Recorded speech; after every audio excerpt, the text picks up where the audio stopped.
Très bien, donc c'est avec plaisir que je vous retrouve pour cette séance du samedi 26 janvier 2013. Donc elle portera sur le corrigé de la session 2012, groupement 2. Donc comme d'habitude, elle se fera en principe en deux parties pour éviter donc des séances très longues et pour ménager tout ce beau public. Hein, donc je ne vais pas les énumérer toutes, donc, mais en tous les cas, merci pour votre assiduité et j'espère que cette séance vous sera comme d'habitude profitable. Alors, sans plus attendre, on va découvrir donc l'énoncé. Donc je vous recommande d'avoir quand même l'énoncé devant vous, c'est plus pratique. Donc c'est fait, hein, vous avez bien l'énoncé devant vous, c'est bon? Ok, parfait, excellent. Donc ok, c'est parti. Alors, question numéro 1. Donc encore une fois, l'intérêt de ce genre de séance, j'insiste, c'est vraiment pour essayer de balayer au maximum tous les aspects du concours. D'accord? C'est au travers d'exercices qu'on arrive, si vous voulez, à lister à peu près le maximum de thèmes. Ok? Donc, encore une fois, je ferai peut-être un cours, mais cette fois-ci vraiment un Marion, vous rassurez vos camarades, je le ferai au ralenti, un cours sur les fonctions, parce qu'apparemment je crois qu'il y a un petit souci là-dessus. Donc un petit cours sur les fonctions, et donc après développer ce qui est une fonction linéaire et ce qui est une fonction affine, avant effectivement d'aborder les proportionnalités. Ok? Donc pour nos samedis, pour ce qui nous concerne, une fois qu'on a fini les annales 2013, donc 2012 et 2010, bien entendu, après, on essaiera de travailler de façon un peu plus différente pour effectivement essayer de bachoter un petit peu et de préparer ce concours, de vous donner capacité à intervenir, etc., etc. OK? Ok, donc on va faire comme ça. Donc ce qui va vous donner forcément deux séances différentes, parce que la séance du samedi sera totalement différente de la séance du mercredi. Et donc en termes de ressources, lorsque vous visionnez le différé du mercredi, ça vous fera un plus. Et ceux qui sont le mercredi vont visionner le différé du samedi, ça fera un plus. Et tout le monde sera content, et moi avec. Voilà, allez, c'est parti. Alors, c'est parti. Alors, exercice numéro 1. Petit a et petit b sont deux nombres. En fait, je vous rassure, hein, il se trouve que ce groupement-là, pour une partie simplement, pour une infime partie, pouvait être un petit peu difficile. Ça a un petit peu surpris les gens lorsqu'ils ont vu les fractions égyptiennes. Hein, ça a un petit peu surpris. Alors, je me permets de faire ce petit rappel. Bien sûr, les fractions égyptiennes ne sont pas au concours du CRPE. Les fractions égyptiennes, ce n'est pas un chapitre. Il n'y a pas de chapitre qui s'appelle fraction égyptienne, n'est-ce pas? Mais tout ce qui est fraction, tout ce qui est nombre rationnel est bien sûr au programme. Et donc l'exercice qui a été posé donc en 2012, cet exercice-là, il fait simplement appel à des notions connues. Autrement dit, on n'a pas à savoir ce qu'est un algorithme de glouton. Autrement dit, les suites de Fibonacci, on n'a pas à les connaître, puisque tout est détaillé. Il suffit de suivre la procédure. Alors, est-ce que la procédure est facile? La réponse est forcément non. Elle n'est pas évidente. Mais ce n'est pas un cours qui est inscrit dans le programme du CRPE. Est-ce que vous m'avez compris? Donc beaucoup me disent je trouve pas les fractions égyptiennes dans le livre. Mais parce que c'est simplement un thème, ce n'est pas un chapitre. Hein, c'est simplement un thème. OK? Bien. Alors, affirmation numéro 1, petit a et petit b sont deux nombres positifs. Affirmation numéro 1, est-ce que racine de a plus racine de b est-il égal à racine carrée de a plus b? Alors, très important, pour comparer deux nombres, on peut effectivement comparer leur carré. Hein, pour comparer deux nombres positifs. Pour comparer deux nombres positifs, on peut comparer leur carré. D'accord? Donc, si leurs carrés sont égaux, ces nombres sont égaux. Est-ce que c'est bon? Par conséquent, je vais d'abord commencer par calculer le carré de racine carré de A plus B. Ce qui est plus facile. Le carré de racine carrée de A plus B, vous êtes d'accord avec moi, c'est A plus B. Et vous m'arrêtez si ce n'est pas clair. N'hésitez pas, n'hésitez pas. L'objectif, encore une fois, c'est pas de passer le concours aujourd'hui. Aujourd'hui, on essaie de faire beaucoup de réglages. D'accord? On essaiera de passer le concours vers le mois d'avril, mi-avril, mai. D'accord? Donc pour le moment, c'est vraiment des réglages. Donc si vous ne comprenez pas, vous intervenez. Ne me laissez pas speeder. Voilà. Parce que sinon, on ne peut pas m'arrêter. Est-ce que vous êtes d'accord que là, j'ai quoi? J'ai le carré d'une somme. Vous reconnaissez quelle forme? Vous reconnaissez A plus B au carré, n'est-ce pas? Vous reconnaissez A plus B au carré. A plus B au carré est égal à quoi? À A au carré plus 2AB plus B au carré. Est-ce que c'est bon? Ce que je vais détailler, donc c'est égal à quoi? A au carré. D'accord? A au carré. Plus, regardez bien, 2AB. 2 fois A fois B. Plus racine carrée de B au carré. Je vais donc calculer ça, ce qui me fait tout simplement petit a plus 2 fois racine carrée de A fois B, plus tout simplement B. Qu'est-ce qu'on peut dire? On en déduit que,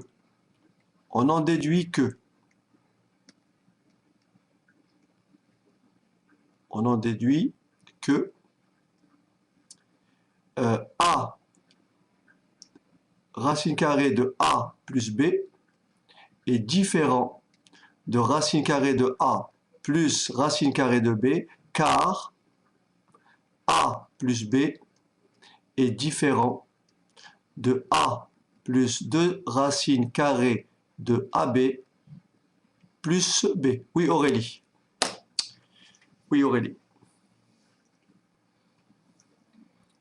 Donc, comme leurs carrés sont différents, alors, ah, c'est pas bien, Aurélie. C'est pas bien. C'est pas bien, Aurélie. C'est-à-dire que vous avez un petit peu de chance. Vous avez un petit peu de chance. On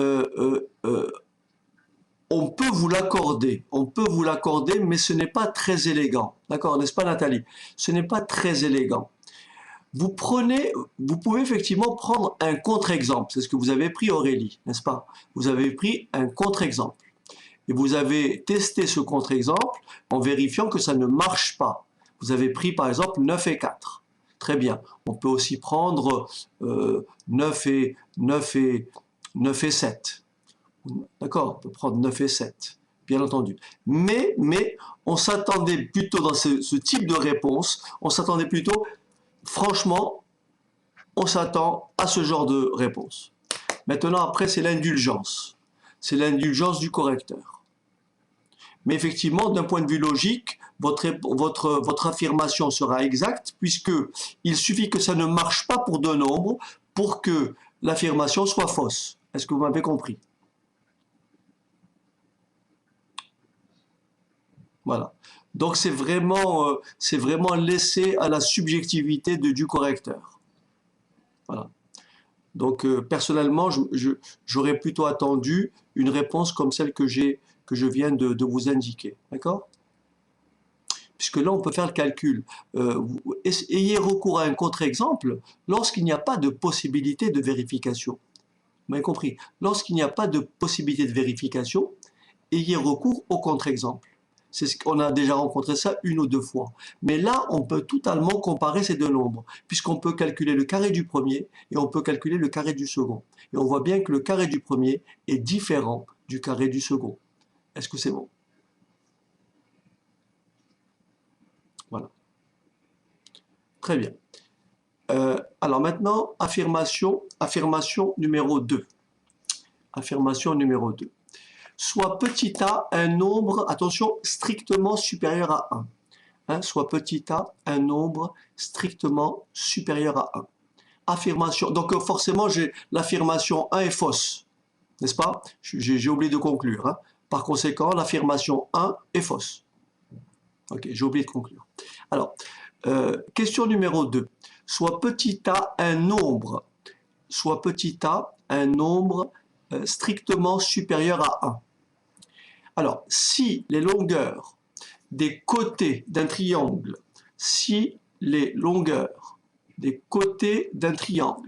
sont petit a, n'est-ce pas?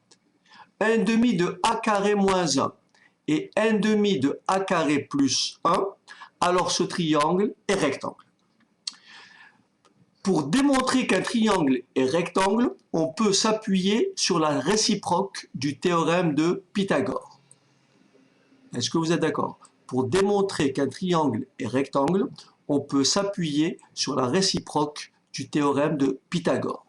Et bien sûr, essayer de montrer que le carré d'un côté est tout simplement égal à la somme des carrés des deux autres côtés. Si on arrive à établir cette égalité, on va conclure par, bien sûr, oui, le triangle est rectangle. Si on trouve que cette égalité n'existe pas, eh ben on conclura par la négative. Est-ce que la démarche est claire?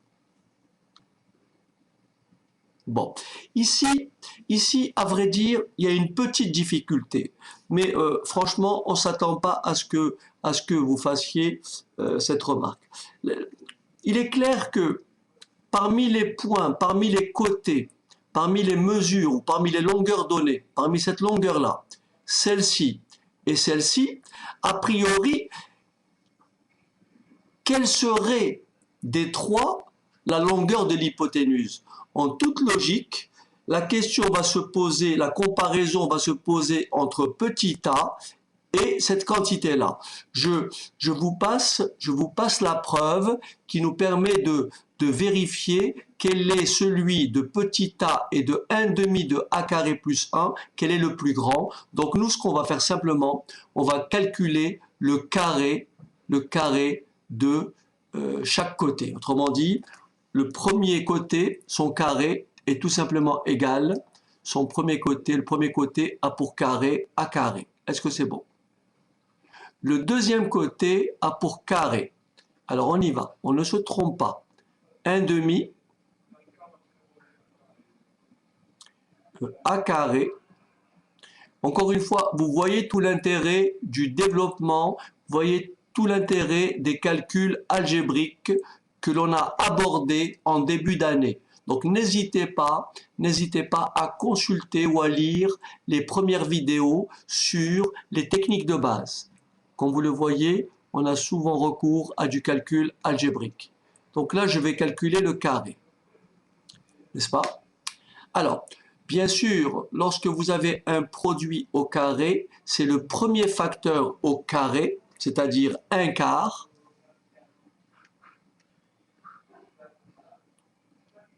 que multiplie le carré du second facteur. Mais le second facteur est une identité remarquable. C'est a moins b au carré. C'est quoi a moins b au carré? C'est a au carré, c'est-à-dire a carré carré, A4, moins le double produit,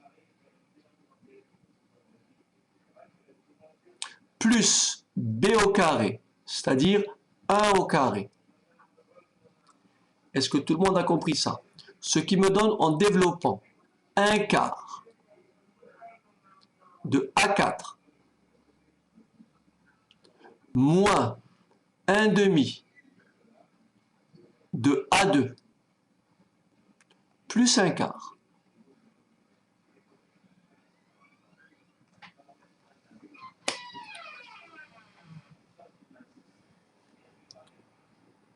Est-ce que vous m'arrêtez hein, s'il y a des écritures qui vous posent problème? N'hésitez pas. Est-ce que vous m'avez compris jusque-là?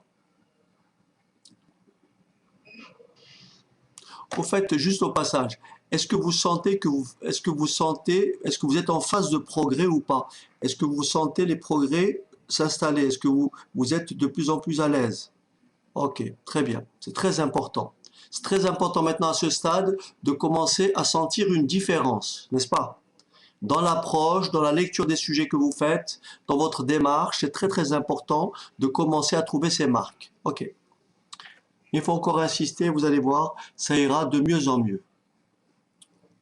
Voilà, très bien Aurélie. Alors, donc on va calculer maintenant le carré du troisième côté.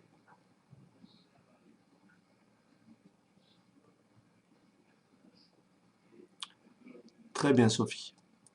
A carré plus 1. Et le tout au carré. Voilà. Donc je refais la même chose. Vous avez compris, c'est exactement la même chose. C'est le même calcul, sauf que au lieu d'avoir a carré moins a moins b au carré, nous avons tout simplement a plus b au carré, c'est-à-dire a carré plus 1 au carré. Donc on aura exactement la même forme qu'au-dessus.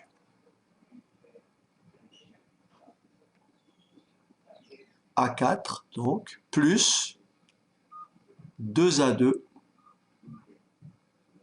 plus 1. Je développe, ce qui me fait 1 quart, A4, moins, plus, pardon, 1 demi de A2 plus 1 quart. Ok. Alors maintenant, regardez bien, nous avons les trois quantités qui sont là. Nous avons les trois quantités qui sont là. Première quantité, premier carré, deuxième carré et troisième carré. Ok? Donc, a priori, l'hypoténuse, comme je l'avais suggéré précédemment, le carré de l'hypoténuse, ça serait plutôt celui-là. Donc, la question qui est posée, est-ce que cette quantité-là, est-ce que ce nombre-là est égal à ce nombre-là plus ce nombre-là? Alors, on va poser l'opération. Posons l'opération. A carré plus celui-là. 1 quart de A4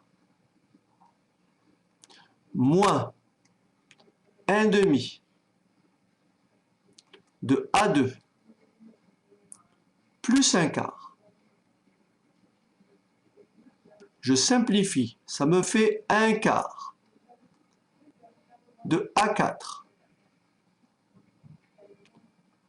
plus 2 demi de A2. Pourquoi 2 demi?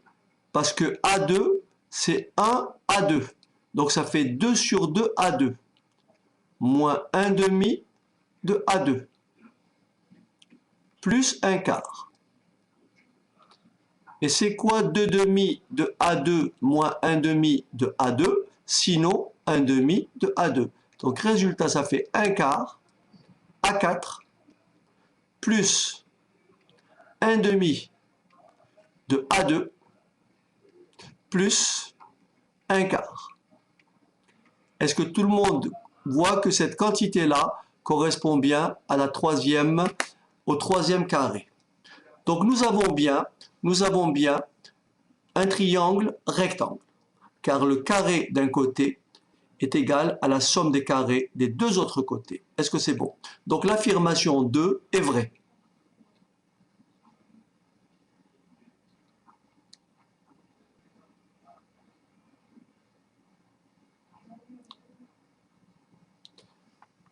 Y a-t-il des questions?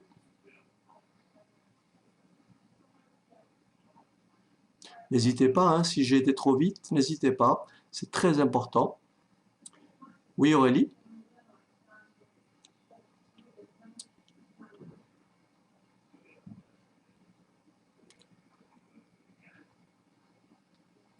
Alors, Aurélie, je crois deviner.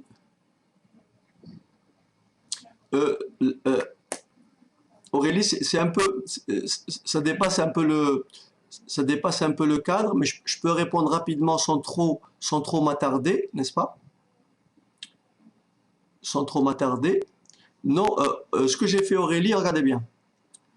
J'explique Aurélie. Ok. Donc vous avez compris, j'ai calculé le premier carré, n'est-ce pas? J'ai calculé, ok. J'ai pris le second, j'ai calculé le second carré, n'est-ce pas? Ok. Ensuite, Aurélie, j'ai pris le troisième et j'ai calculé le troisième carré, n'est-ce pas? Maintenant vous par inspection. Vous voyez que entre celui-là, vous voyez entre celui-là et celui-là, c'est forcément celui-là le plus grand. Est-ce que c'est bon? Voilà. Et donc maintenant, il vous reste plus qu'à combiner le premier et le troisième, n'est-ce pas? Donc, ce que vous faites des simulations. Vous faites une opération d'abord en considérant, parce que si vous ne savez pas lequel est plus grand du premier ou du troisième, eh ben, vous dites, je fais la somme de ces deux-là. Est-ce que je trouve A2? La réponse sera non. D'accord? Je fais la somme de ces deux-là. Est-ce que je trouve A2? La réponse sera non. Donc, je vais réessayer plutôt de faire le premier plus le second. Et là, je vais trouver le troisième. Est-ce que c'est bon? Voilà. Ok. Parce que l'idée, c'est de dire, pour vérifier qu'il est rectangle, je dois appliquer la réciproque du théorème de Pythagore. Et pour ça, je dois montrer que le carré d'un côté est tout simplement égal à la somme des carrés des deux autres côtés. Ok. Mais sinon, on aurait pu effectivement déterminer quel est au départ, a priori, le plus grand des trois, avant de faire nos calculs. Mais ça, je veux vous l'épargner parce que si je le fais, je vais tomber sur un second degré. Signe du second degré, ça complique un petit peu. Ça dépasse le cas du CRPE. Et l'objectif, c'est pas de vous égarer, mais de rester dans le programme. Voilà. OK. Y a-t-il d'autres questions? Ou alors on peut poursuivre? Ça va? No questions so far? OK. Alors, on y va. Très bien. Alors, on y va.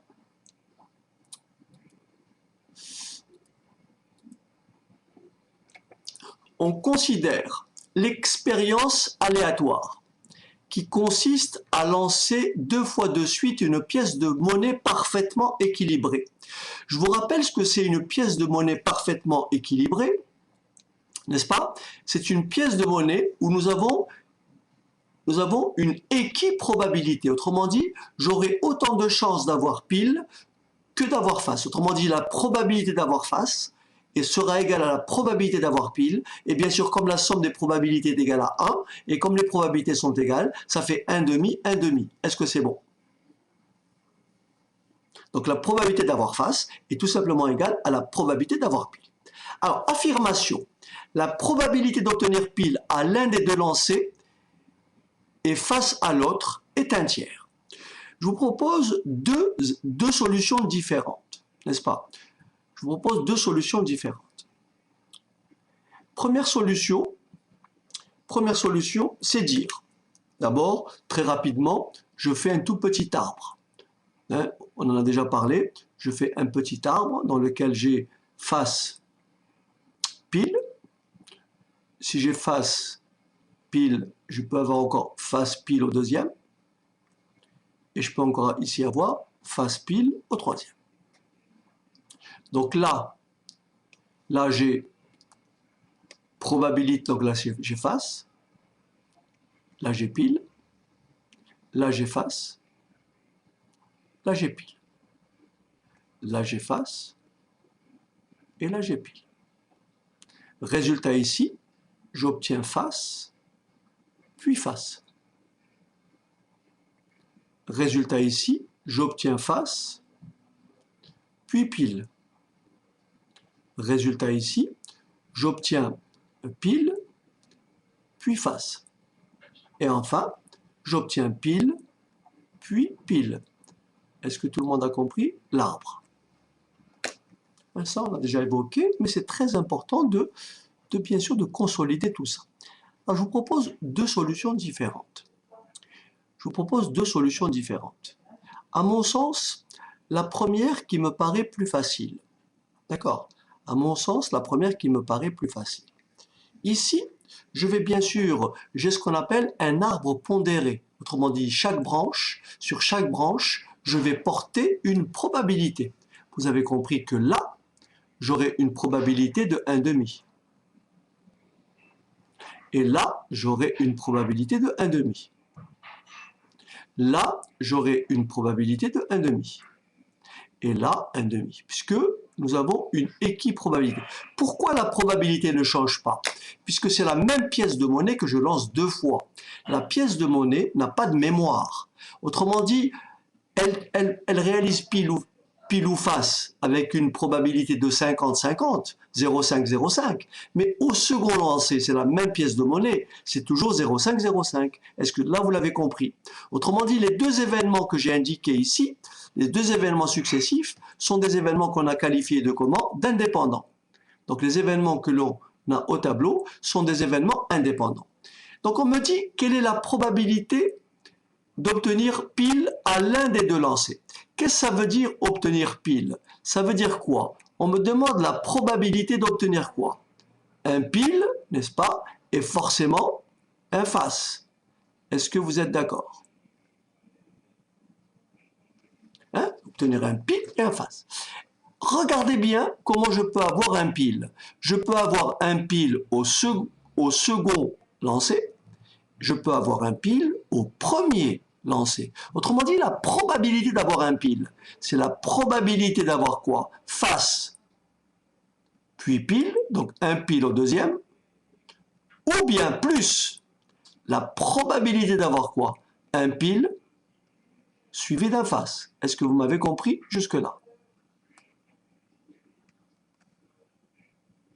Donc, ici, la probabilité d'avoir un face puis un pile, je vous l'ai appris déjà. Lorsque vous avez un arbre pondéré, pour calculer la probabilité sur un chemin, vous faites bien entendu le produit des probabilités. Est-ce que c'est bon?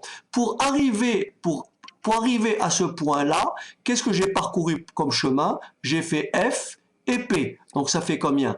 1,5 que multiplie 1,5. Est-ce que c'est bon? Plus 1,5 que multiplie 1,5. C'est-à-dire 1/4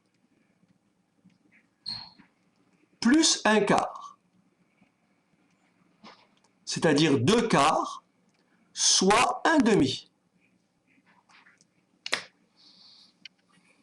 Est-ce que vous avez compris cette première démarche? Par conséquent, l'affirmation 3 qui dit que la probabilité d'obtenir pile à l'un des 3 lancers et face à l'autre est 1/3, cette affirmation est fausse, puisqu'on a trouvé 1,5. Cette affirmation est fausse, puisqu'on a trouvé 1,5.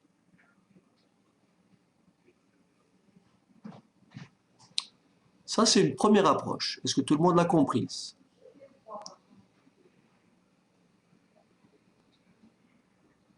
Ok. Deuxième approche. Calculer une probabilité. Calculer une probabilité. C'est faire le nombre de cas favorables sur le nombre de cas possibles. Est-ce que c'est bon? C'est le nombre de cas favorables sur le nombre de cas possibles. Est-ce que c'est bon? Donc, le nombre, d'après mon arbre, la probabilité d'obtenir, on a dit donc, un pile. Combien y a-t-il de résultats possibles?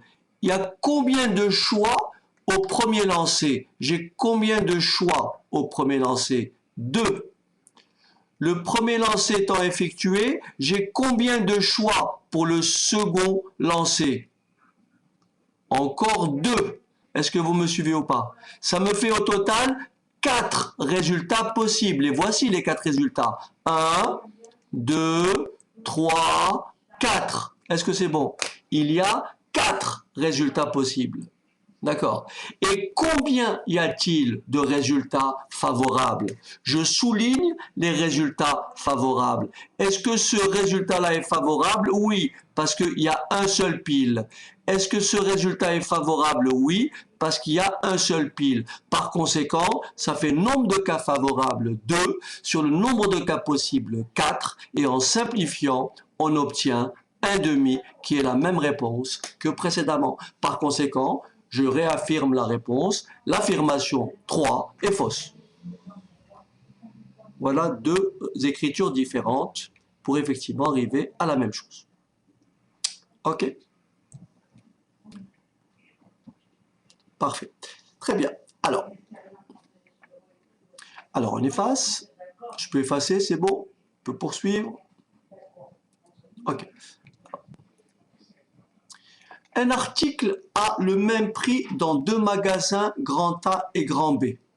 Dans le magasin A, le prix de l'article subit successivement une baisse de 20%, puis une hausse de 20%. Dans le magasin B, c'est le contraire. Il subit successivement une hausse de 20%, puis une baisse de 20%. Affirmation 4. La suite de ces modifications de prix, par la suite de ces modifications de prix, il est plus rentable d'acheter alors l'article dans le magasin A que dans le magasin B. Autrement dit ici, mon choix, est-ce qu'il va se porter sur A ou sur B? Donc il y a d'abord un élément très important qu'on a déjà abordé récemment, c'est bien sûr ce qu'on appelle le pourcentage d'augmentation. Et là, je l'ai aussi dans la vidéo précédente. Je crois qu'on en avait parlé la semaine... non, on en avait parlé avec les grandeurs, dans le chapitre sur les grandeurs. Lorsque vous avez un article qui augmente de t%, le coefficient multiplicateur, c'est 1 plus t sur 100. Est-ce que c'est clair? Donc ça, c'est le coefficient multiplicateur. Exemple, lorsqu'un article augmente comme ici, de 20%, lorsqu'un article augmente de 20%, le coefficient multiplicateur, c'est 1 plus 20 sur 100, c'est-à-dire 1,2, 1,20. Est-ce que vous avez compris? Donc ça, c'est lorsqu'il y a une augmentation de t%, le coefficient multiplicateur, c'est 1 plus t sur 100. Lorsqu'il y a une diminution de t%, le coefficient multiplicateur, c'est 1 moins t sur 100. Très bien, 1 moins t sur 100. Dans le cas d'une diminution, au cas d'augmentation, dans le cas d'une diminution de 20%, donc mon coefficient multiplicateur sera tout simplement égal à 0,80. Est-ce que c'est clair? Donc, regardez bien. Est-ce que vous êtes d'accord avec moi que 1 plus t sur 100 que multiplie 1 moins t sur 100 est tout simplement égal à 1 moins t sur 100 multiplié par 1 plus t sur 100. Que traduit cette opération? Tout simplement que la multiplication est une opération comment? Commutative. Donc lorsqu'un article augmente puis diminue, c'est exactement pareil que lorsqu'il diminue puis il augmente. Bien sûr, à condition qu'on prenne les mêmes taux pour l'augmentation et la diminution, n'est-ce pas? Est-ce que vous m'avez compris? Donc maintenant, on va pouvoir répondre à notre question. Donc, je prends le premier dans le magasin A. L'article, donc, a un prix final égal à combien? D'abord, une baisse. 0,8 que multiplie. Ensuite, une hausse. Ça fait donc un prix qui a varié de combien?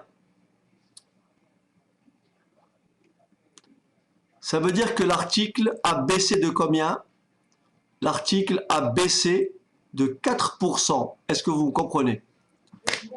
L'article a baissé de 4%. Un article qui subit une baisse de 20%, puis une hausse de 20%, en réalité a in fine baissé de 4%, puisque son prix final, c'est 96% du prix initial. Est-ce que tout le monde a compris? Donc, or, un article qui, dont le prix augmente de 20%, puis qui baisse de 20%, me donne exactement le même coefficient multiplicateur. Donc, dans les deux cas, la baisse est identique. Autrement dit, le prix proposé par le magasin A est égal au prix proposé par le magasin B. Par conséquent, l'affirmation 4 est fausse, puisque les prix sont identiques, suite aux baisses et hausses successives. Est-ce que c'est clair?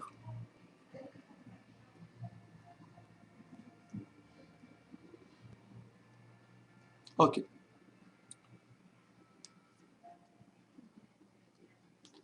C'est bon? Ok. Alors, attention, attention. Alors, la longueur du côté d'un carré augmente de 5%. Le périmètre du carré augmente de 20%. Alors, on va dire soit un carré de côté, soit un carré de côté de longueur petit a. Le périmètre du carré, c'est tout simplement 4a. Est-ce que c'est bon? Le périmètre du carré, c'est 4a, puisque le carré a un côté de longueur petit a. Si la longueur du côté augmente de 5%, est-ce que vous êtes d'accord avec moi que le nouveau carré, aura un côté de longueur égal à 1,05a? Est-ce que vous me suivez jusque-là? La longueur du nouveau carré, puisque le carré a un côté qui augmente de 1,05a. C'est bon? Donc, ça c'est le périmètre initial, avant augmentation. Le périmètre final, que j'appelle P1, après augmentation de 5%, c'est quoi? C'est 4 fois le nouveau côté.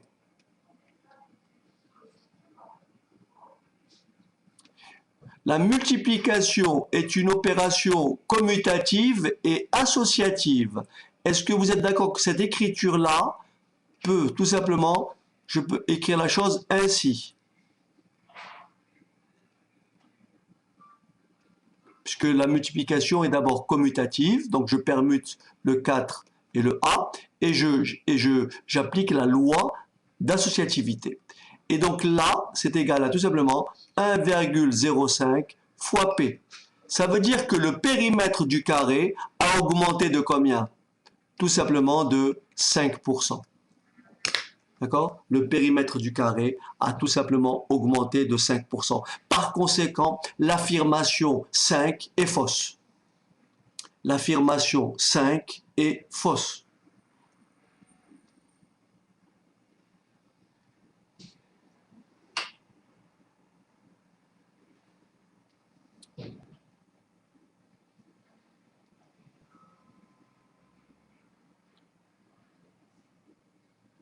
C'est bon? Alors, j'attire votre attention sur le fait suivant. J'attire votre attention sur les faits suivants. Forcément, le périmètre augmente proportionnellement à la longueur.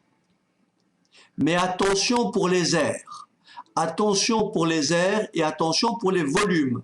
Si je prends un carré dont la longueur du côté a augmenté de 5%, qu'en est-il de l'aire du carré? Faites attention.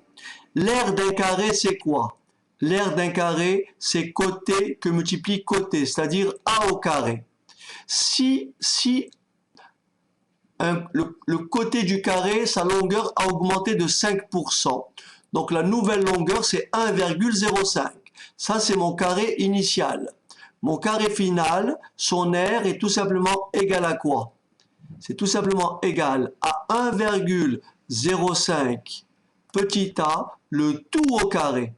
Attention, attention, ici vous avez 1,05 au carré que multiplie a au carré, c'est-à-dire que le coefficient multiplicateur, c'est 1,05 au carré. Que multiplie grand A 0. Ici, P0. Est-ce que vous avez compris? Donc, dans le cas d'une aire, c'est le coefficient qui est élevé au carré. Et si je prends un cube de côté petit a et que la longueur du côté a augmenté de 5%, qu'en est-il du volume? Vous devez maintenant savoir que le volume va augmenter, donc le coefficient multiplicateur, c'est très bien, c'est 1,05 au cube. Donc autrement dit, qui peut me taper à la machine combien ça fait 1,05 au cube? Qui peut me taper à la machine combien ça fait 1,05 au cube? Ça fait 1, combien? 1,157,6. 157,6. Ça veut dire que le volume a augmenté de combien? De 15,76%. Ça veut dire que le volume a augmenté de 15,76%. Lorsque la longueur du côté d'un cube augmente de 5%, son volume augmente de 15,76%. J'ai arrondi. Est-ce que vous avez compris la démarche?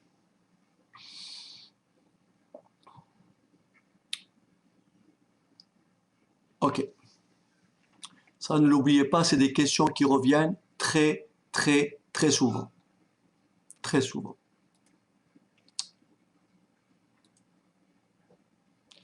Alors, on appelle fraction égyptienne toute fraction de la forme 1 sur n. Petit n désignant un nombre entier naturel non nul. Petit n désignant un nombre entier naturel non nul. D'accord? Dans l'Égypte ancienne, on écrivait les nombres rationnels positifs inférieurs à 1 que sous la forme de somme de fractions égyptiennes, toutes différentes. On appelle ça aussi des fractions unitaires. Ce sont des fractions dont le numérateur est 1. Encore une fois, ça, ce n'est pas une partie du programme, puisque là, on définit ce qu'est une fraction égyptienne. La question, c'est pas vous avez donné l'écriture, écrire sous forme de fraction égyptienne tel nombre. On a défini ce que c'est et nous avons un algorithme qu'on va bâtir ensemble. Autrement dit, la personne qui n'a jamais vu ça peut néanmoins répondre aux questions. Est-ce que vous m'avez compris? C'est ça l'esprit du concours. Ce n'est pas forcément, voilà.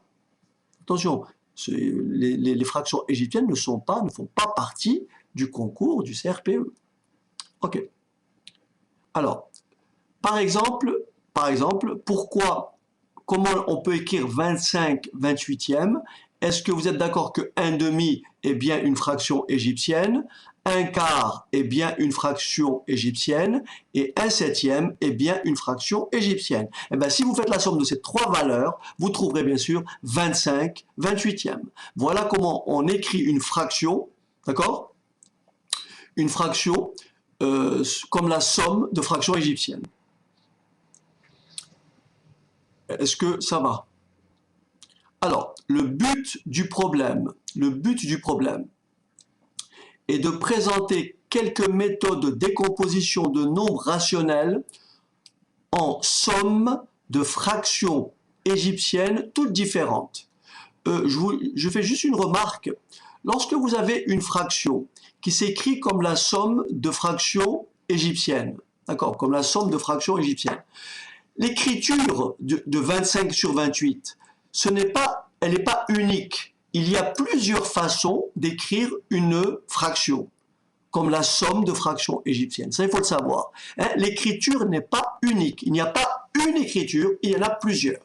Est-ce que c'est bon? Donc ça, c'est juste un point d'histoire. Alors, calculer la somme des 6 fractions égyptiennes. Donc vous avez compris ici, je vais donc sommer ces fractions. Alors on y va. Ça donne quoi? Ça donne 1/2 plus 1/4 plus 1/8 plus 1/16 plus 1/32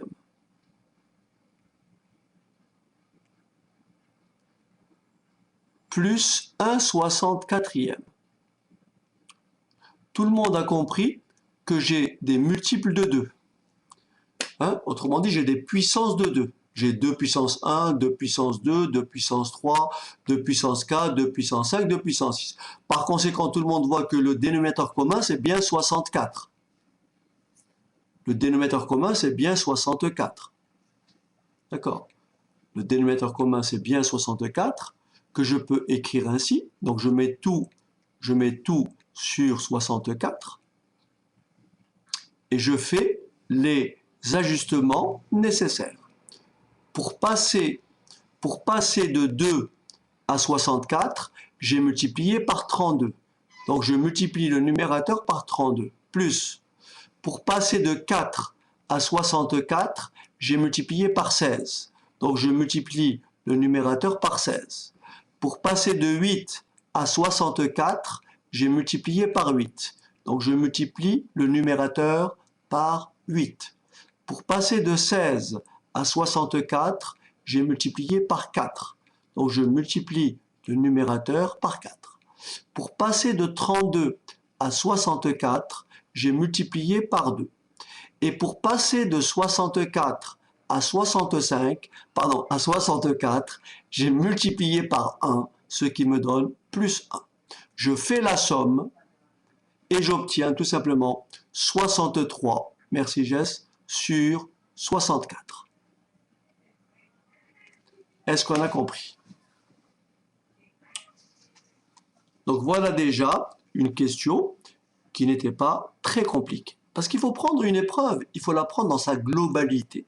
C'est pas parce qu'une épreuve présente une petite difficulté à un moment que l'épreuve était difficile. Parce que jusqu'à maintenant, les questions qui étaient posées étaient vraiment accessibles. Je pense que vous n'avez eu aucun mal à répondre aux questions précédentes. J'espère. Okay.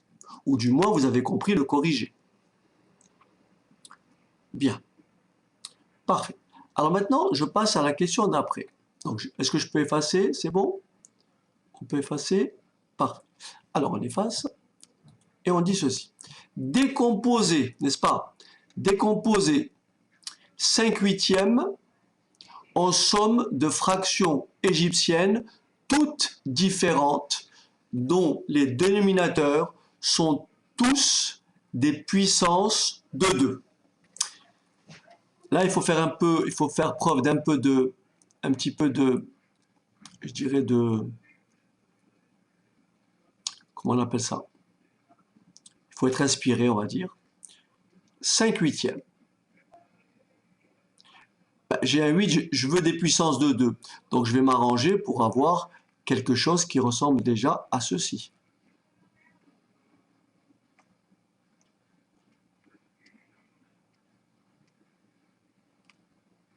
4/8. Voilà, très bien Tara.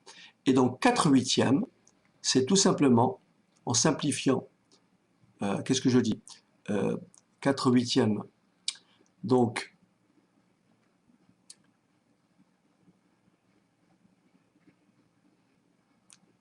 alors si j'écris ça, ce n'est pas bon. Est-ce que vous avez compris pourquoi ce n'est pas bon? Vous avez compris très bien, Florence. Vous avez compris pourquoi ce n'est pas bon? Parce qu'il faut trouver une somme de fractions égyptiennes différentes. C'est ça l'objectif. Donc si j'écris 4 huitièmes plus 1 huitième, ça fait bien plus... Ah voilà, j'ai fait une grosse bêtise. J'ai fait une grosse bêtise, je suis désolé. Et donc là, ça va résoudre mon problème. Désolé. Alors, il va falloir que je me corrige. Merci Florence. Alors, 4 huitièmes plus 1 huitième. Je préfère. Et donc là, l'honneur est sauf.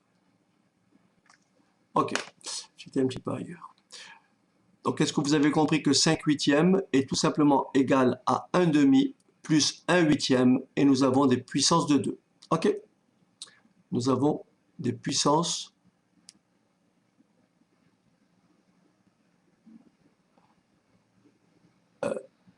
non Florence. Pourquoi 2 huitièmes? Ici, oui. Dans ce cas-là, Gaël, oui. Ok. Ok, pas de souci, Florence. Un Gaël, c'est la seule écriture là, pour celle qui nous concerne. Ok. Attention, Gaël. 1 huitième plus 2 quarts n'est pas une fraction égyptienne.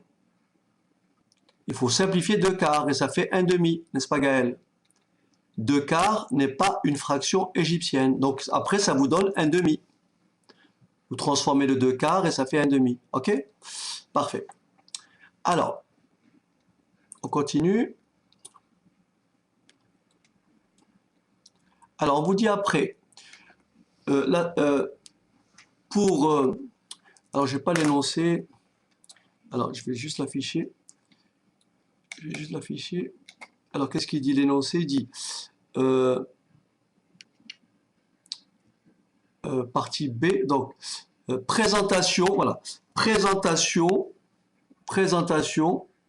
d'une méthode de décomposition dans un cas particulier. On s'intéresse au cas où la fraction à décomposer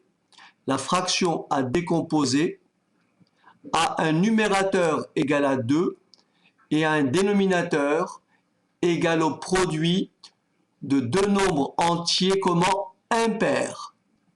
Donc P et Q sont impairs. Donc là, vous avez compris que là, les traits de fraction n'apparaissent pas. Donc là, nous avons ceci, là, nous avons ceci, et là, voilà. Ok? Bien. Alors, démontrer la formule. Alors, je vous propose, vous avez la formule sous les yeux. Je vais prendre une autre page pour avoir un peu d'espace, si vous m'autorisez. Est-ce que je peux tourner une page? Ok. Parfait. Alors, vous avez donc le cours. On va donc écrire, on va traduire l'écriture. Alors voilà, il faut aller vraiment par étapes. Donc voilà encore une question. Voilà une question qui ne pose vraiment pas de problème. Alors, 2 sur PQ. Pardon. On me demande de démontrer. On me demande de démontrer que 2 sur PQ est égal à. Donc là, j'ai deux fractions. J'ai une autre ici. Là, j'en ai une. Et là, j'en ai une autre. Donc là, j'ai 1 P que multiplie P plus Q sur 2. Là, j'ai 1. Là, j'ai Q. J'ai P plus Q sur 2. Et là, j'ai plus. Ok. Donc, le plus simple, vous avez compris, c'est de partir cette fois-ci, bien sûr, du membre de droite. On va partir du membre de droite, on va effectuer nos transformations, on va effectuer nos réductions au même dénominateur, et on doit arriver au membre de gauche. Est-ce que c'est bon? C'est beaucoup plus facile. Il est très difficile de partir de la gauche pour arriver vers la droite. Donc, il est plus facile de partir de la droite vers la gauche. Hein, d'accord? Ok. Alors, on y va. On va donc d'abord écrire ceci. Donc je vais écrire, vous avez compris, je ne recopie pas tout ça, hein. Je ne recopie pas ça plus ça. Je mets directement égal. Mais vous avez compris que sur une copie, il faut réécrire tout ça, n'est-ce pas?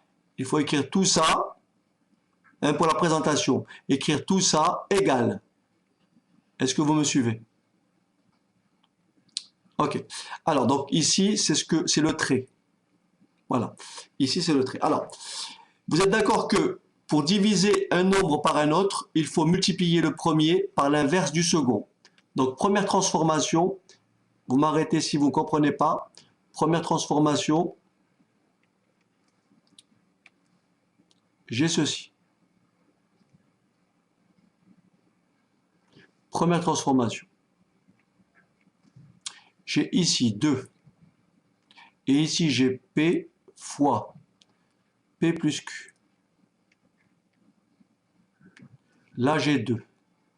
Et là, j'ai Q fois P plus Q. Est-ce que vous avez compris cette écriture? Vous voyez le 2 en bas, au dénominateur, je ne multiplie pas. Ok, Sophie. Très bien. Ok. Je vais prendre une autre page. Je vais prendre une autre page, Aurélie. Regardez. Vous êtes d'accord que là, j'écris comme ça. Ça, c'est ce qu'on me donne.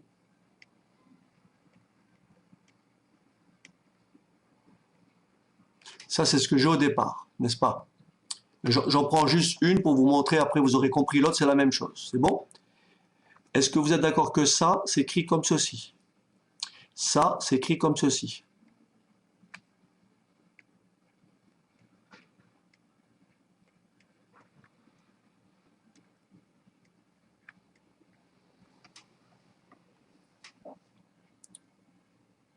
D'accord.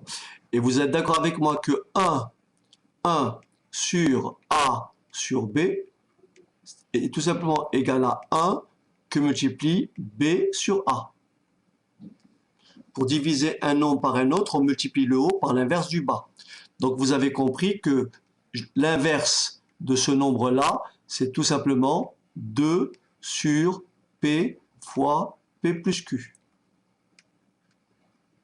Est-ce que c'est clair? Je l'ai inversé. Aurélie? Ok, parfait. Alors, donc on revient à notre calcul. Donc là, vous voyez, on obtient la même chose ici et là. D'accord? Et si on avait x par... j'ai pas compris Florence, alors je réécris. Allez-y Florence. Si on avait quoi? X comme ça.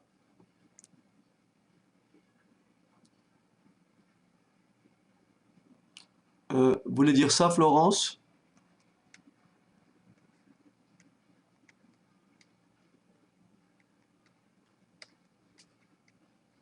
Ça Florence?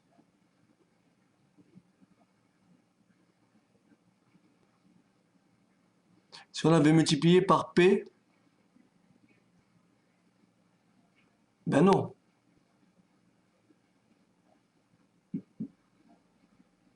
Ben non. Euh, euh,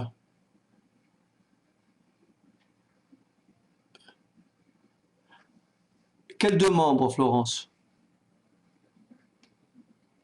Quels deux membres? Ce membre-là et ce membre-là et ce membre-là.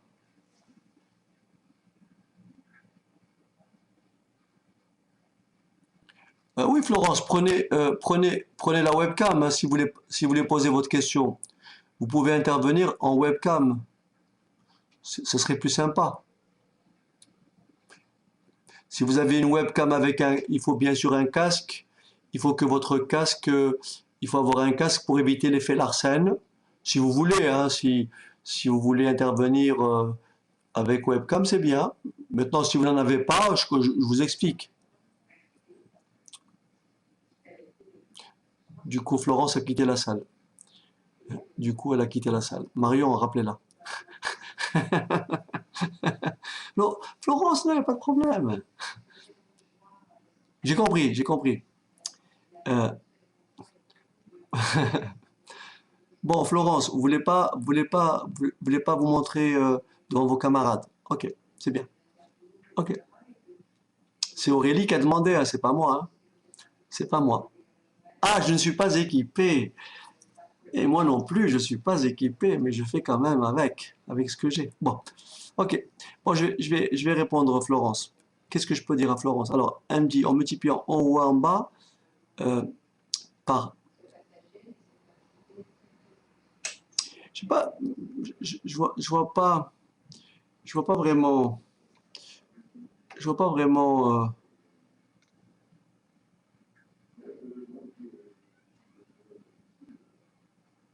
Mais pourquoi en bas et en haut? J'ai pas compris. J'ai pas compris. Le calcul, en principe ici, le calcul il apparaît très simplement, donc je comprends pas votre problématique. C'est dommage, je peux pas répondre parce que je. Oui, mais Gaël, je vois pas, il n'y a pas d'équation. Pour avoir une équation, il faut une égalité. Là, j'ai pas d'égalité, là, j'ai juste un membre. J'ai juste le membre de droite, vous voyez? Ici, je suis parti de là, donc j'ai pas d'équation. Et je suis parti de là, donc j'ai pas d'équation. Mais simplifier quoi? Je comprends pas, Florence. Je comprends pas. C'est dommage que vous puissiez pas. Euh, bon, vous allez me guider. Peut-être que je vais vous répondre. Si vous me guidez, je vais vous répondre. Je vais écrire ça. Donc, vous êtes d'accord? J'écris juste une fraction. J'écris juste une fraction et vous me dites, vous me guidez pour ce que vous voulez que je fasse. Donc, au départ, j'ai ça. Au départ, j'ai ça, Florence. OK? Au départ, j'ai ça. D'accord? Je prends juste une fraction, hein. Bon. Au départ, j'ai ça. Alors, dites-moi, c'est ça. Au départ, j'ai ça, n'est-ce pas? Qu'est-ce que vous voulez que je fasse avec ça? Allez, dites-moi et moi je fais. Qu'est-ce que vous voulez que je fasse à ça?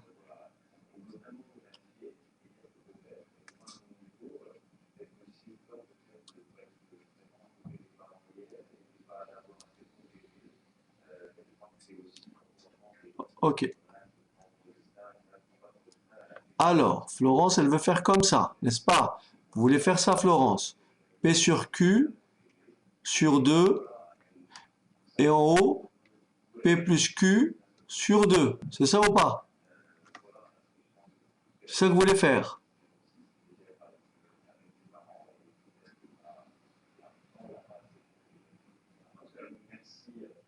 Oui ou non? C'est ça que vous voulez faire?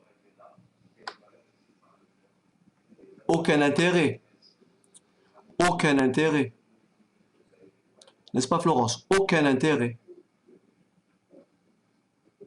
Voilà, aucun intérêt, Florence. Vous ne faites rien de spécial. En faisant ça, vous ne réglez rien du tout. C'est comme si vous écrivez 5 tiers et vous multipliez par 3 et vous multipliez par 3. Ça, vous le faites que lorsque vous ça, vous le faites que lorsque vous réduisez au même dénominateur. Mais 15 neuvièmes ou 5 tiers, c'est la même chose. Donc, vous ne réglez rien du tout. Vous ne faites ça, vous multipliez le haut et le bas, Florence, que lorsque vous devez faire une réduction au même dénominateur. Si par exemple ici j'ai 5 tiers plus effectivement 3 septièmes, ou ici 5 tiers plus 3 septièmes, là effectivement je vais m'amuser à multiplier ici par 7 et ici par 7 et ici par 3, ici par 3 et ici par 3 pour effectuer une réduction au même dénominateur. Mais dans ce cas-là, non. Si vous avez une seule fraction toute seule, il n'y a aucun intérêt à la multiplier en bas et en haut par le même nombre. Au contraire, il faut la simplifier. Non, ça ne règle rien. Ça ne règle rien. Voilà. Ok. Ça ne règle rien, au contraire. Au contraire. Vous compliquez la tâche. Donc là, on était rendu là.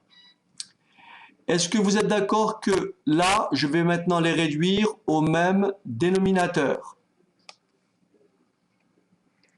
Alors, est-ce que vous êtes d'accord que le dénominateur commun, c'est P, voyez, P, Q et P plus Q? Est-ce que c'est bon? C'est le dénominateur commun. C'est le produit, c'est le plus petit qu'on même multiple. On prend tous les facteurs une seule fois, avec la plus grande puissance. On prend tous les facteurs une seule fois, c'est le PPCM. Donc c'est PQ fois P plus Q. Est-ce que tout le monde a compris?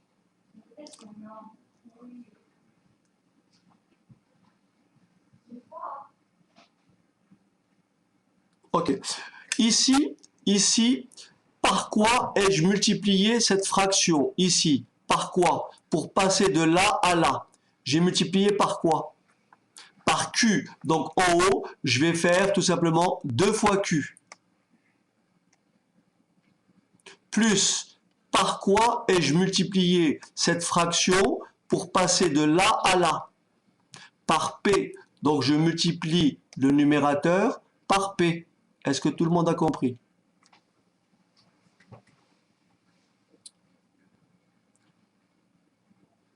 Là, j'ai 2. Là, j'ai 2. Je mets 2 en facteur. Ça me donne donc 2 facteurs.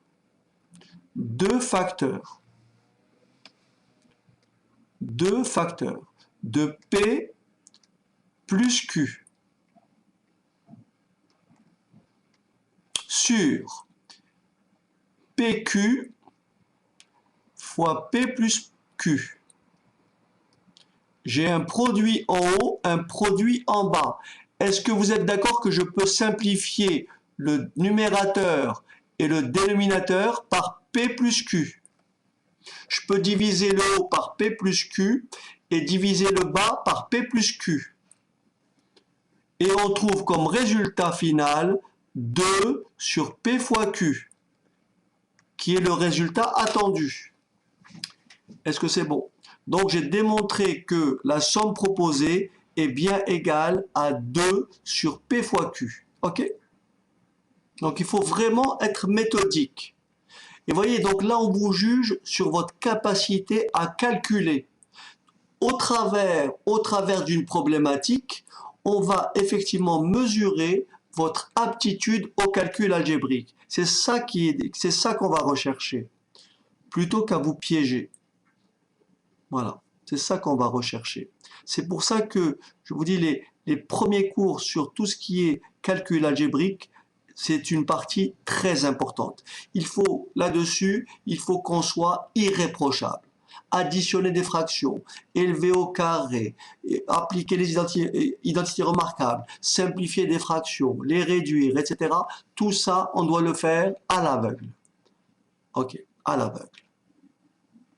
Il faut, Sophie, vous habituer. Une lettre pour vous, au contraire, c'est plus facile qu'un nombre. Il est plus facile de multiplier des lettres que de multiplier des nombres. Il est plus facile de faire A fois B, parce que ça fait A fois B, que de faire 1,37 multiplié par 2,46. Je préfère faire A fois B, objectivement. Voilà. C'est tout. Je préfère faire A fois B que racine carrée de 2,74 que multiplie 1 sur 3,27. Je préfère A fois B. De loin. De loin. Voilà. Bien. Alors, ça va, je vous ai pas trop fatigué. All right. Oui, vous remarquerez que je vais doucement, parce que ce sont des sujets d'annales et vous n'êtes pas encore arrivé, on n'est pas encore arrivé au mois d'avril. Donc je comprends que les choses mettent du temps à se placer. C'est pour ça que j'insiste, n'hésitez pas à intervenir autant de fois que nécessaire. Voilà.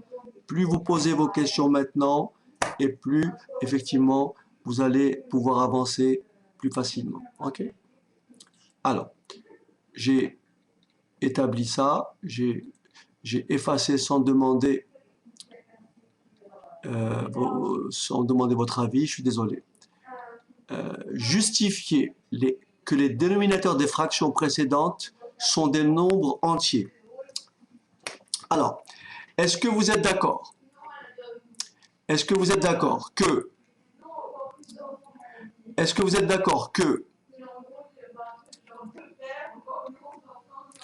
P et Q sont des nombres entiers impairs? Est-ce que vous êtes d'accord? P et Q sont des nombres entiers impairs. Par hypothèse, puisque c'est écrit ici. Est-ce que vous êtes d'accord avec moi que la somme de deux nombres impairs est un entier pair?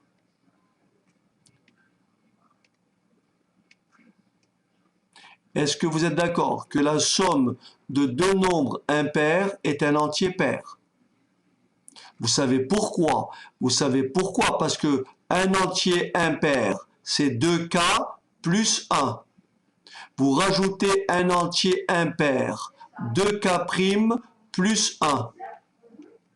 1 plus 1, ça fait 2, ça fait bien 2k plus 2k' plus 2.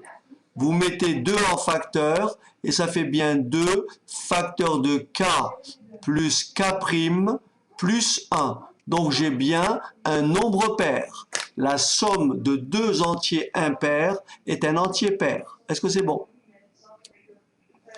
Donc, P plus Q est un entier pair. Donc, P plus Q divisé par 2, P plus Q est un entier, un nombre pair est divisible par 2, oui ou non? Un nombre pair est divisible par 2, donc P plus Q sur 2 est un entier. Est-ce que vous êtes d'accord? Un entier que multiplie un entier est un entier. Un entier que multiplie un entier est un entier. Idem pour Q que multiplie P plus Q sur 2. Est-ce que vous êtes d'accord que ça, c'est aussi un nombre entier? Donc ça répond à la question 2. Est-ce que c'est clair?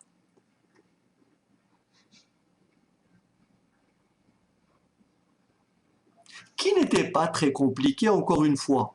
Qui n'est pas très compliqué, simplement il fallait remarquer que la somme de deux impairs est impair. La somme de deux entiers impairs me donne un entier pair. Un entier pair est divisible par 2. Par conséquent, P plus Q sur 2 est un entier.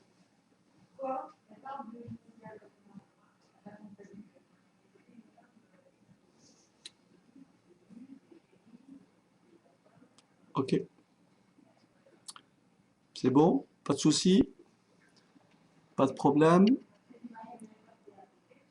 Allez, pas de problème. Ok, on continue.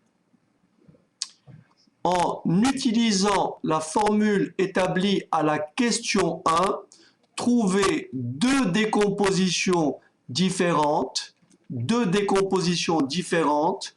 2 quinzièmes en somme de fractions différentes. En somme de fractions égyptiennes différentes. Est-ce que vous êtes d'accord que ce qui vient tout de suite à l'esprit, c'est que 2 sur 15 s'écrit 2 sur 1 fois 15. Est-ce que c'est bon? 2 sur 15 s'écrit comme 2 sur 1 fois 15, puisqu'on me demande deux expressions, deux décompositions. Je commence par la première. Est-ce que vous êtes d'accord que 1 est impair et 15 est impair? 1 est impair et 15 est impair. Je vais donc pouvoir appliquer ce que j'ai écrit tout à l'heure. Et donc, j'ai écrit quoi? 1 que multiplie. Trait de fraction. 1 plus 15 divisé par 2. 1 sur 15 que multiplie 1 plus 15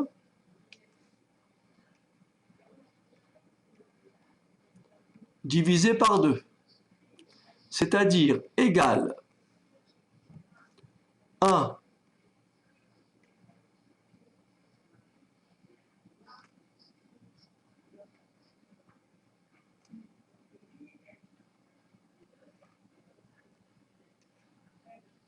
égale 1 sur 16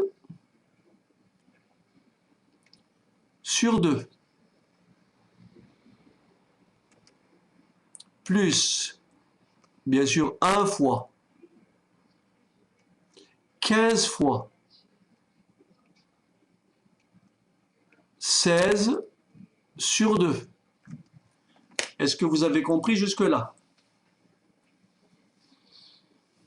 Et donc, 16 sur 2, ça me fait combien? 16 sur 2, ça me fait 8. 16 sur 2, ça me fait 8. Mais 8 fois 15. Donc, résultat, premier résultat, c'est égal à. Premier résultat, c'est égal à 1 sur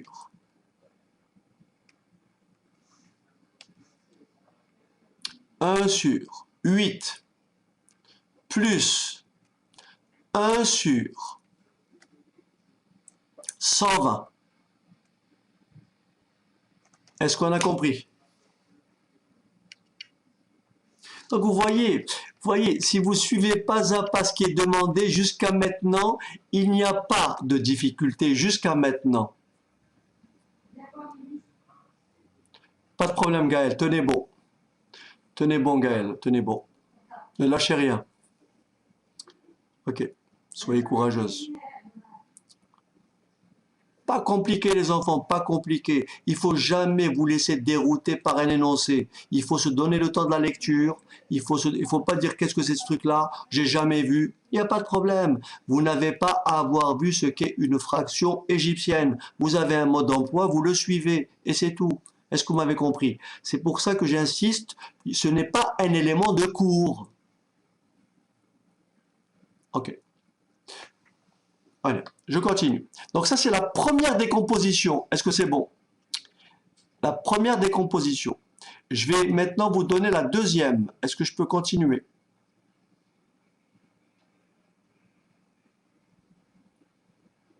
Ok. Alors, on y va. La deuxième, c'est très facile puisqu'il me faut toujours P et Q sont des nombres impairs. Donc, vous avez compris que cette fois-ci, si je veux des nombres impairs, tout le monde a compris que 2 sur 15, je peux l'écrire comment? 2, n'est-ce pas, sur 3 fois 5. Très bien Aurélie. Donc cette fois-ci, P c'est 3 et Q c'est 5. Est-ce que c'est bon? P c'est 3 et Q c'est 5. On y va. Donc ça me fait, alors je trace mes traits de fraction, le premier et le deuxième. Le premier et le deuxième. Donc ici, je dis, alors je trace un autre trait ici, et un autre trait ici. Donc ici, j'ai plus. Là, j'ai 3 plus 5. C'est P plus Q.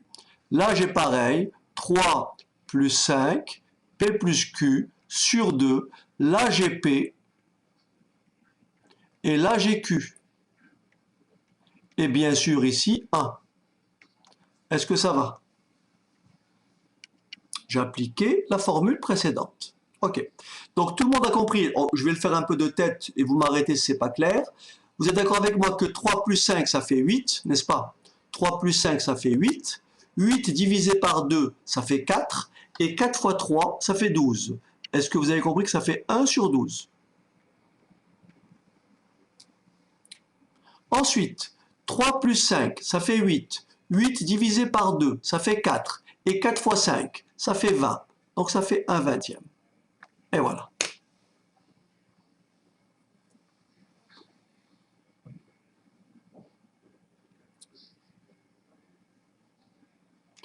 Mais je vous assure que c'est simple, tout est psychologique. Il faut absolument être convaincu que vous réussirez. C'est ça le truc. C'est ça le truc. C'est ça. C'est ça le secret. Il faut être convaincu que vous réussirez. Voilà. Et je suis persuadé qu'à force de travailler, vous allez petit à petit débloquer la situation. Voilà. Yes, you can. Ok. Bien. Alors, je continue. C'est bon, là, je peux continuer? Donc, vous voyez ce qui paraissait, quand les gens sont sortis, je me rappelais beaucoup, ouais, qu'est-ce que c'est les fractions égyptiennes? Tu sais, ils ont vu fractions égyptiennes, ça y est, ils étaient perdus. Ça y est, ils lisent pas l'énoncé, voilà. Tac. Ils se mettent sous la table, sous la couette, ils appellent papa, ils appellent maman. Non, il faut calmos, doucement. On souffle un bon coup, on découvre l'énoncé, on lit. Voilà, donc il y a peut-être une question où on ne peut pas répondre, mais globalement jusqu'à maintenant, c'est vraiment accessible. Voilà, c'est vraiment accessible. Bon, allons-y. Alors, regardez, là on pouvait être piégé, vous avez compris. Là on pouvait être piégé. Mais, si vous regardez bien comment on a été gentil, parce que ici, on vous a demandé quoi? Regardez bien, on vous a mis sur la piste, on vous a demandé quoi? 2 décompositions, vous me suivez ou pas? On vous a demandé 2 décompositions, oui ou non? On vous a demandé 2 décompositions. Donc, à l'esprit de tout le monde a compris que 15, tout le monde a compris que 15, c'est 3 fois 5. Il n'y a pas de problème, vous l'avez vu. D'accord? Le 15, c'est 3 fois 5. Mais existe-t-il une autre écriture de 15? Existe-t-il une autre écriture de 15? La réponse est oui. Donc, en réalité, tout se passe ici. Et c'est ça qu'on va utiliser après. C'est grâce à cette petite question-là que la question d'après devient facile. Et voilà. Et c'est ça un petit peu le piège de ce sujet. C'est cette partie-là qui était un petit peu piégeante. Il fallait y penser, Florence, mais on vous a fait calculer plus haut. Vous avez bien géré le 15 en écrivant 1 fois 15. Pardon, j'ai écrit 1 fois 5. Vous avez bien géré le 15 en écrivant 1 fois 15. Eh bien, vous allez gérer ce nombre-là. Ok. Il faut que j'arrête de parler fort.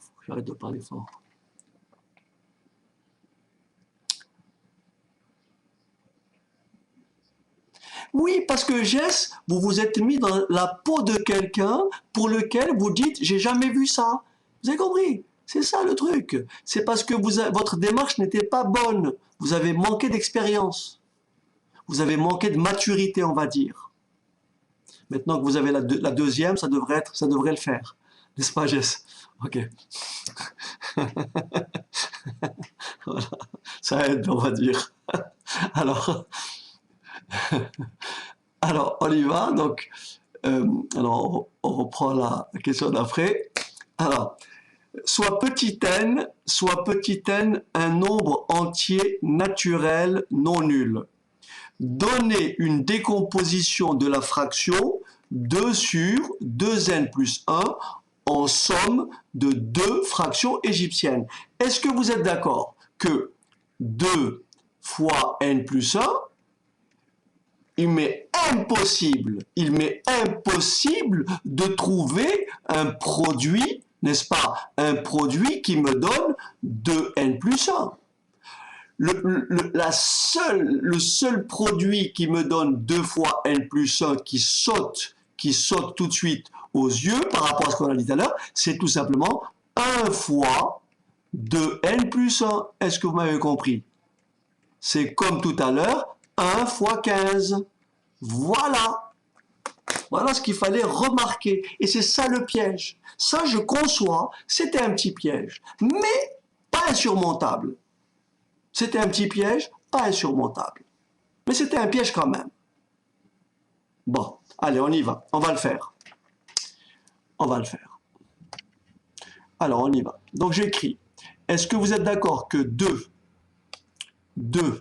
sur... Je peux l'écrire comme ça. Voilà. Égal. J'écris mes deux fractions.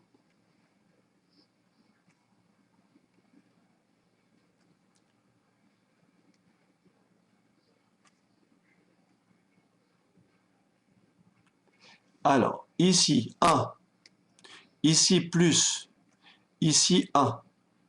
Ici, le premier c'est 1 plus 2n plus 1. Est-ce que vous avez compris? C'est la somme des deux.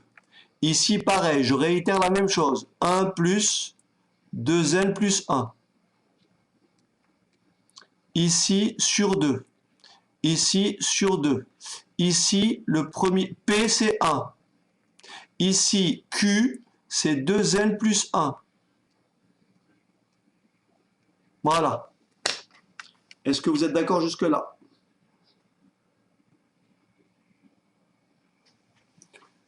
Très bien. Alors, ça me fait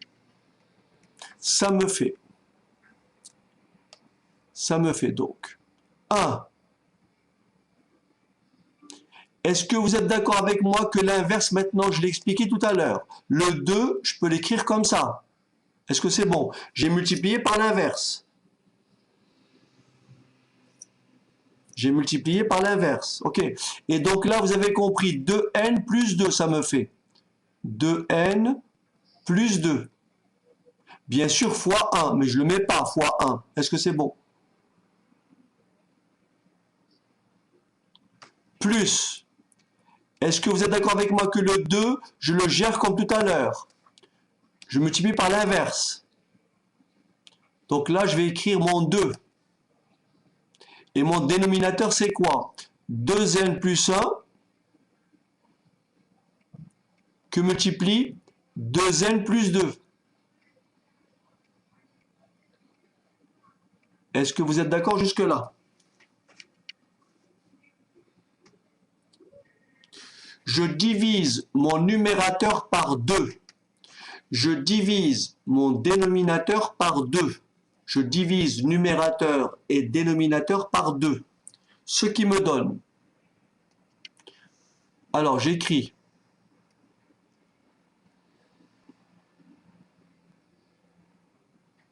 Je vais serrer un peu la deuxième écriture. Donc, ça me donne 1 sur n plus 1.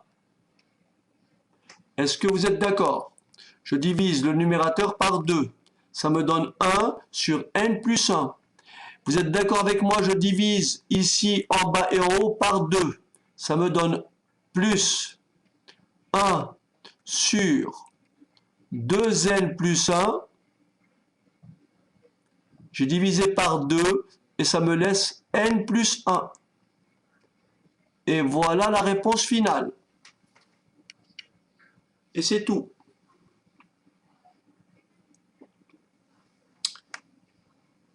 Et c'est tout.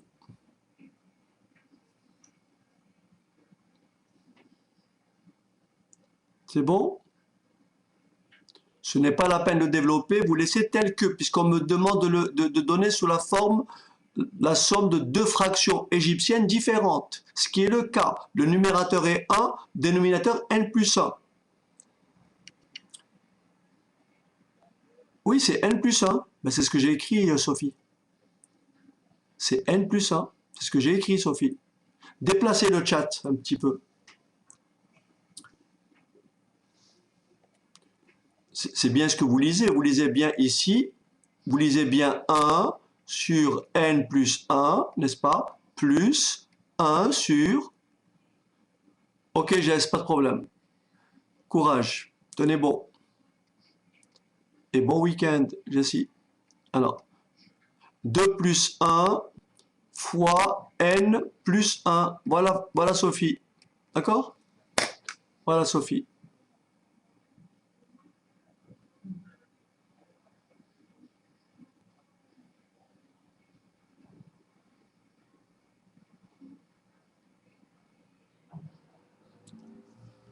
Qu'est-ce qui vous embête, Sophie?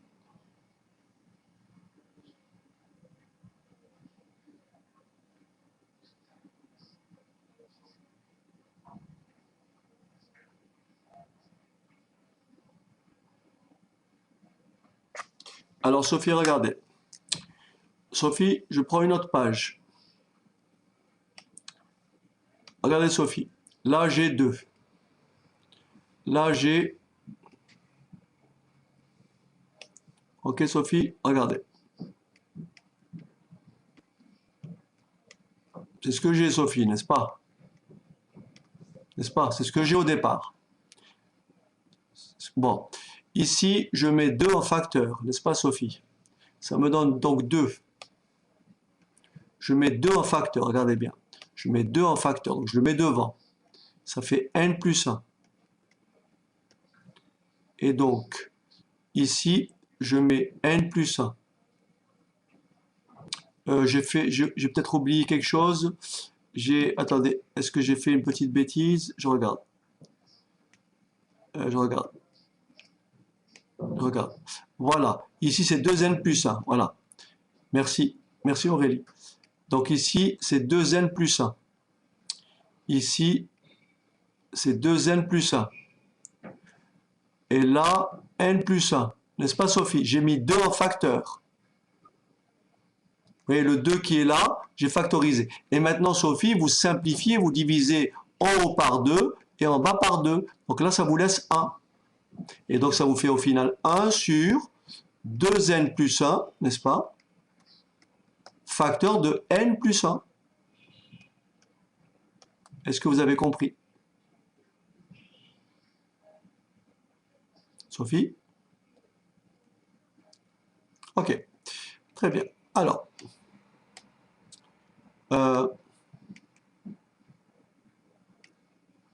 donc voilà. Alors, ensuite, alors les enfants, pour pas... Ok, je vous propose, pour pas trop escamoter la suite, n'est-ce pas? Je vous propose, parce qu'il est quand même un peu tard et je veux pas non plus, je veux pas non plus abuser et vous priver de votre week-end. Donc, si vous voulez bien, on va reprendre donc la prochaine fois à partir de la partie C et on va corriger la partie géométrie, ce qui nous fera à peu près la même durée, un peu moins peut-être, d'accord? Ok. Hein, ça m'évite de parler très vite et de vous fatiguer, c'est pas le but. Le but, c'est qu'on soit vraiment efficace, que vous ayez le temps de digérer un peu tout ce qu'on a fait et que surtout vous passiez un bon week-end. Parce que je veux pas que vous alliez au lit ce soir en faisant des cauchemars. Hein? En tous les cas, merci encore une fois pour votre participation active. Et encore une fois, tenez bon, hein, parce que je vous assure, on va y arriver. Hein. Bon an, mal an, petit à petit, c'est par petites touches, et vous allez voir, les choses vont se placer. Allez, bon week-end. Bon week-end.